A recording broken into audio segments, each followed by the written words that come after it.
My phone buzzed at 11:47 p.m. while I was finishing up the brake job on Mrs. Henderson's Honda. The notification made my blood freeze. Anne has updated the wedding guest list. Before we dive deeper into this story, I have one small request. Please subscribe, drop a like, comment, and hit that hype button to boost this channel so more people can discover these incredible Reddit stories. I wiped grease off my hands with a shop rag and opened the link. There it was, in elegant script on our wedding website. Bride, Anne Elizabeth Carter, groom, undecided. Undecided. Like I was a menu option she hadn't settled on yet. My phone exploded with messages. My mother, Michael, what the hell is this? My buddy Rich. Dude, you seeing this? Even Anne's bridesmaids were texting me, some with laughing emojis, others with fake sympathy. I called Anne immediately. She answered on the fourth ring, sounding breathless. Hey babe, what's up? What's up? Anne, you put undecided next to groom on our wedding list. She laughed, that tinkling sound that used to charm me, but now felt like fingernails on a chalkboard. Oh, that. It's just a joke, Mike. Lighten up. Besides, Trevor's last name has more gravitas for my business brand, you know? Trevor, her ex-boyfriend from college, the trust fund prince who drove a Tesla and wore suits that cost more than I made in a month. Makes perfect sense, I said, my voice flat. I knew you'd understand. You're so practical. Anyway, I'm at Jenna's working on seating charts. See you tomorrow? She hung up before I could respond. I stared at my phone, then at my reflection in the shop's grimy mirror. Practical Mike. Understanding Mike. Mike who fixed cars and paid bills while his fiancée played house with her rich ex. I started making a mental list of people who needed to pay for this humiliation. Alphabetically seemed logical. 20 minutes later, an anonymous Instagram message appeared. A video of Anne and Trevor outside his downtown condo, her hand on his chest, both of them laughing. The timestamp showed 10:30 p.m. tonight, while she was supposedly at Jenna's. Rich showed up at the shop the next morning with coffee and a grim expression. So, we doing this or what? Doing what? Finding out how deep this rabbit hole goes. He pulled out his phone. I've been asking around. Trevor's been bragging at his country club about winning Anne back. Says the wedding's just a formality before she comes to her senses. We spent the morning planning surveillance like we were CIA operatives instead of mechanics. That evening, we parked across from Trevor's building in Rich's beat-up Ford. At 9:15 p.m., Anne's white BMW pulled up. She didn't come out until midnight. The next day, I found Anne's iPad on our kitchen counter. Password, Princess.23, her childhood dog's name. Her messages painted a picture that made my stomach turn. Group chat with bridesmaids. Can't wait to see Mike's face when I walk down the aisle as Mrs. Trevor Ann Carter Blackwood. The hyphenated name sounds so sophisticated. Jenna, you sure about this plan? Mike's not stupid. Anne, Mike's sweet, but he's limited. Trevor can give me the life I deserve. The shop barely makes enough for one person, let alone a family. Sarah, bridesmaid. What about the deposits, the venue? Anne, Trevor's handling everything. Mike can keep his little garage. I'm upgrading to the penthouse. I screenshotted everything, my hands shaking with rage. That afternoon, I marched into Anne's event planning office. The sleek glass building screamed success and sophistication, everything I apparently wasn't. Mike! Anne looked genuinely surprised. What are you doing here? We need to talk, now. Her assistant and 2 clients watched as I pulled out my phone. Explain this. I showed her the screenshots. Anne's face went pale, then flushed red. You went through my private messages? Your private messages about our fake marriage? Yeah, I did. It's not fake. I'm exploring options. Trevor and I have history and financially, he's a better investment than the guy who actually loves you. Don't be dramatic, Mike. You're being insecure, and frankly, it's unattractive. Her clients were filming now, phones out, sensing drama. Anne noticed and lowered her voice.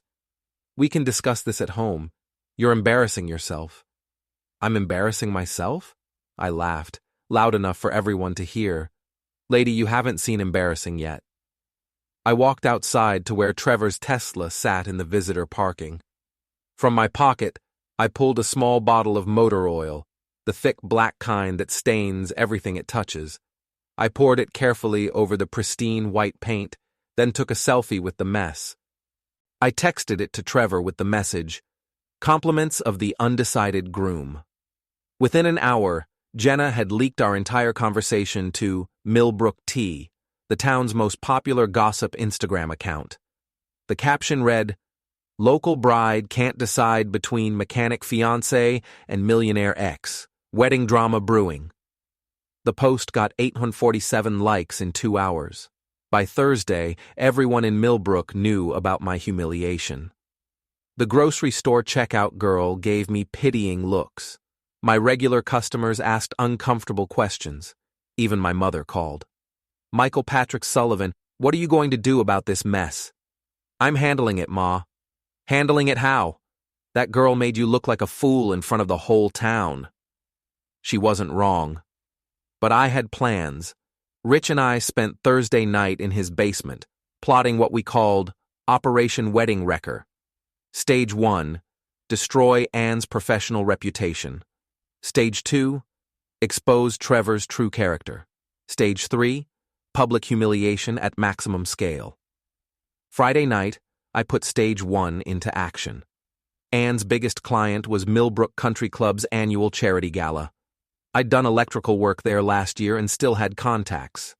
A few phone calls later, the club president knew about Anne's unprofessional personal drama and questionable judgment regarding vendor relationships. They fired her event planning company by Saturday morning. Stage 2 happened at Murphy's Bar Saturday night. I knew Trevor would be there. He'd been posting Instagram stories all evening, showing off for his business school buddies. I walked in wearing my best jeans and a clean flannel shirt. Trevor sat at the bar in a designer sweater that probably cost more than my truck payment. "Well, if it isn't the undecided groom," he said loud enough for half the bar to hear. "Trevor, how's the Tesla running? Hope the paint job's holding up." He stood, all 6'2" of entitled rage. "You damaged my car, you psycho." "Psycho? That's rich coming from a guy who steals other men's fiancés."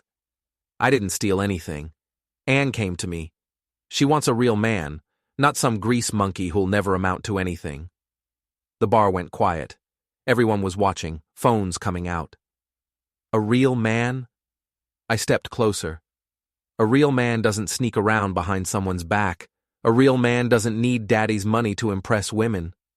Trevor shoved me. I'd been hoping he would. I stumbled backward, then came forward with a beer bottle in my hand. Not to hit him, just to accidentally pour Budweiser all over his cashmere sweater.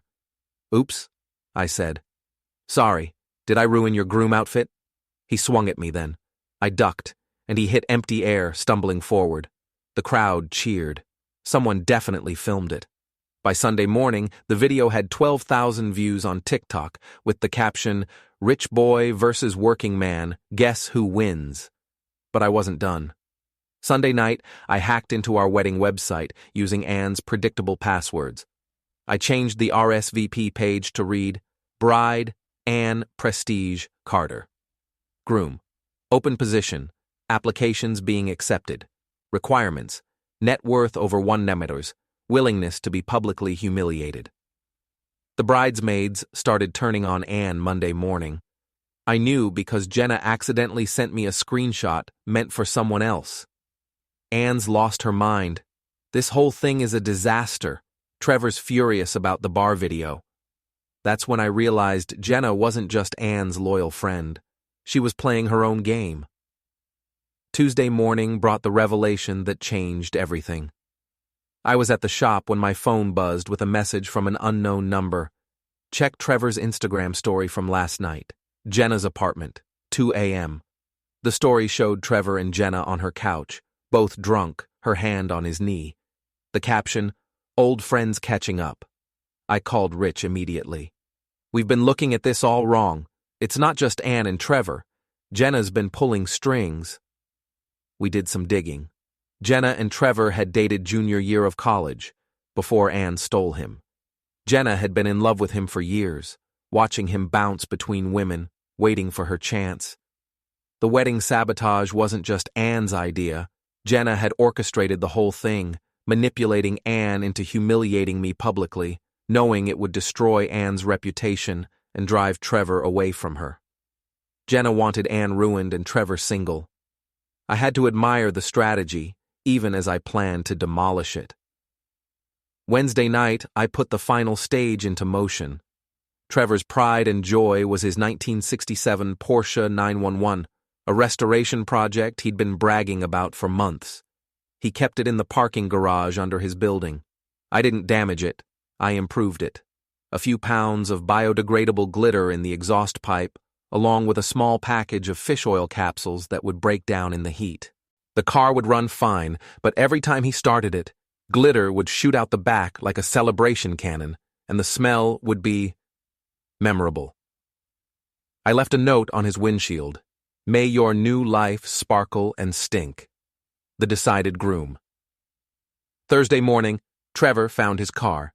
The security footage of him trying to start it, then jumping out as glitter exploded everywhere while fish-scented smoke poured from the exhaust, became the most shared video in Millbrook history. But I saved the best for last. I'd done my research on Ann's professional credentials.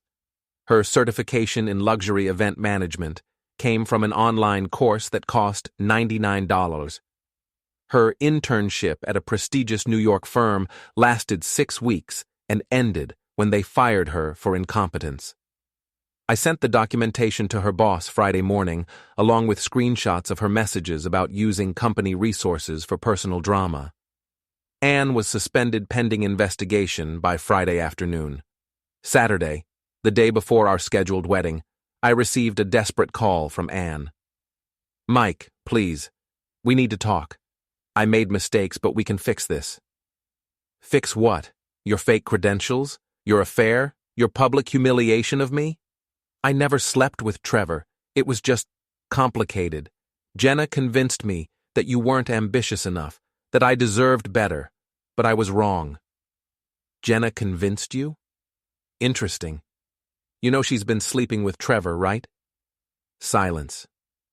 "Check his Instagram, Ann. Then call me back if you want to know how deep this goes." She didn't call back. Sunday morning, I put on my best suit and drove to Millbrook Manor, the historic inn where our wedding was supposed to happen. I'd paid for half of it after all. Might as well get my money's worth. The parking lot was half empty. Word had gotten around town about the drama, and apparently people had better things to do than watch a train wreck. I walked into the reception hall where Ann stood in her wedding dress, looking lost and desperate. No bridesmaids in sight. No Trevor. Just Ann, the photographer, and about 30 confused guests. "Mike!" She ran toward me. "Thank God you're here. We can still do this. Forget everything that happened. I choose you." "You choose me? How generous." I walked to the front of the room where the microphone was set up. "Ladies and gentlemen, thank you for coming to what was supposed to be my wedding." Ann's face went white. "Mike, don't what? Don't tell them how my bride-to-be spent the last month planning to humiliate me? Don't mention how she was sneaking around with her ex-boyfriend while I paid for this party?" I pulled out my phone and connected it to the sound system. Let me share some highlights from the bride's private messages. I played the audio recordings I'd made of her group chat messages, her voice crystal clear. "Mike's sweet, but he's limited. Trevor can give me the life I deserve." Gasps from the audience. Ann tried to reach for the microphone, but I stepped away. "But here's the really interesting part," I continued. "The maid of honor, Jenna, has been playing puppet master this whole time. She convinced Ann to humiliate me publicly, knowing it would destroy Anne's reputation and drive Trevor away from her, because Jenna wanted Trevor for herself. I showed the photos of Trevor and Jenna together. Congratulations, Anne. You got played harder than I did. That's when Trevor burst through the doors, still smelling faintly of fish oil, glitter in his hair. You psychotic loser, he shouted. You ruined my car. You ruined everything. I ruined everything? I laughed. Brother, I just exposed it. You want to blame someone? Blame your girlfriend Jenna. This was all her idea. Trevor looked confused. Jenna's not my girlfriend. We just hooked up while she manipulated Anne into destroying her own life? Yeah, I know. Jenna's been in love with you since college. She orchestrated this whole thing. Anne stared at Trevor, then at the photos on the screen. Is that true? Trevor's silence was answer enough. You used me, Anne whispered. Both of you used me. And you used me, I said. The difference is I'm done being used. I walked to the wedding cake, 3 tiers of expensive fondant and flowers. You know what? I think this wedding needs more excitement. I grabbed the fire alarm on the wall and pulled it. Immediately, the sprinkler system activated, soaking everyone in the room. The cake collapsed under the water. Guests screamed and ran for the exits. Anne's dress was ruined, her makeup running down her face. Trevor slipped on the wet floor trying to escape, landing hard on his designer suit. I grabbed the microphone one last time as chaos erupted around me. Groom status update. Decided. I'm out. I walked through the wreckage, past the fleeing guests, past Anne crying in her destroyed dress, past Trevor struggling to stand in his soaked suit. At the door, I turned back one final time. The reception hall was destroyed, water still falling from the sprinklers, flowers and cake scattered across the floor. Anne stood alone in the middle of it all, finally understanding what it felt like to be humiliated in front of everyone who mattered. Should have kept it simple, Anne, I called out. Should have just married the guy who actually loved you. I walked out into the sunshine, pulled out my phone, and deleted every photo, every contact, every reminder of the life I'd almost settled for. Behind me, I could hear Anne screaming at Trevor, Trevor screaming at the venue staff, and sirens approaching as someone had called the fire department. I got in my truck and drove away from the chaos, from the humiliation, from the woman who thought I wasn't good enough for her. 3 months later, I heard Anne had moved back in with her parents after losing her job and her apartment. Trevor had gotten back together with his ex-girlfriend from New York. Jenna had moved to Boston, her reputation in Millbrook thoroughly destroyed. And me? I bought out my partner's share of the garage with the money I'd saved for the honeymoon. Business was booming. Turns out, people respected a man who stood up for himself. I never did get married, but I learned something valuable. Sometimes the best revenge is just walking away and building something better. The end. Don't forget to hit like, subscribe, and turn on the bell so you don't miss the next story. Write in the comments from which city you are watching.